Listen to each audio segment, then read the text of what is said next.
மச்சான் சில வாரம் முந்திரியம் கொட்டுற வேலையே நெருப்பு கொழும்புது சில வாரங்க மச்சான் இப்படித்தானா முந்திரியம் கொட்ட செய்யறோம் பாத்தீங்களா. நல்லா நெருப்பு பிடிச்சிருக்கான் பா. என்ன படி ஒழும்புது கண்ணுல வரக்குமா? கண்ணுல வரக்கும் மச்சான் சரியா. அதை பார்த்து இந்த மாட்டா நம்ம கண்ணுல வரக்கும் பாருங்க. இப்படித்தான் நான் செய்யறதாம் முந்திரியம். இந்த இது செய்யறதுக்கு கொல்லி என்னவா முந்திரியம் கொட்டுறதோலாம். அதான் மச்சான் அந்த வேலை. நல்லா இது தேவையானாக்கள் எடுக்கலாம் மச்சான். பாருங்களா செய்முறை எப்படி செய்யற மாட்டு சரியா. இந்த பாருங்க நெருப்பு எழும்புது வெடி எழும்புது. அதுக்கு பிறகு என்ன இது செய்யற மாட்டு பாருங்களா மச்சான். போய்தான் நெருப்போட இப்படி இறக்கி விட்டுருக்காங்க மச்சான். சுட சுட வருதுதான் பாத்தீங்களா. அதுக்கு பிறகு இப்படியா நான் கூடையில ஓட்டிக்காங்க. இதுக்கு மேல சாம்பல் போடுறானே எதுக்கு?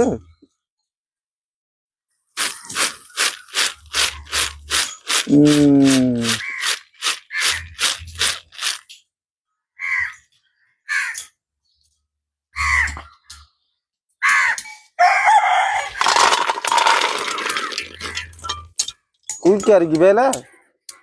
இது என்னப்பா மெஷினோட கடு மோசமா இருக்கு. என்ன பாருங்க மச்சான். அடுத்து உங்களோட வேலையை பார்ப்போம்.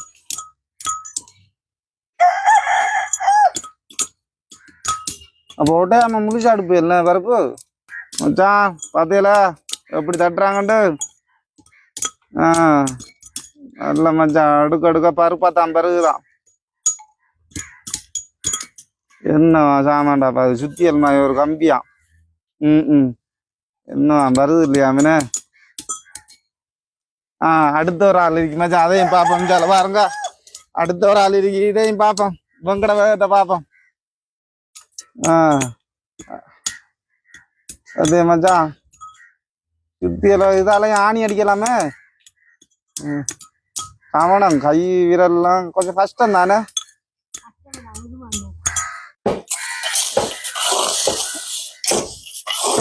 சில பாருங்க பருத்த பருப்ப. இந்த மாதிரி தோலோட இது சூப்பர் பருப்பு மச்சான். கொட்டுங்க கொட்டுங்க பாப்போம்.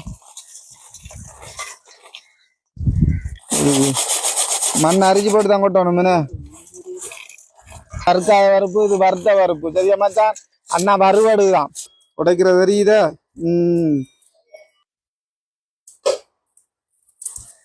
மச்சான் காஜு காஜு இதைத்தான் சொல்றேன் மச்சான். கப்பல் வித்தாங்கோட்டை சரியா. பாருங்க 1/2 கிலோ இருக்கு. இது 1 கிலோ பச்சான் சரியா. 1 கிலோ பக்கெட் 1/2 கிலோ பக்கெட் தேவையான எடுக்கலாம் மச்சான். நம்ம ஒரு வீட்லயும் கொடுத்துருக்கேன் மச்சான் வேலை சரியா. அங்கால கொட்டை உடைக்கிற வேலையாம் புறவு வேற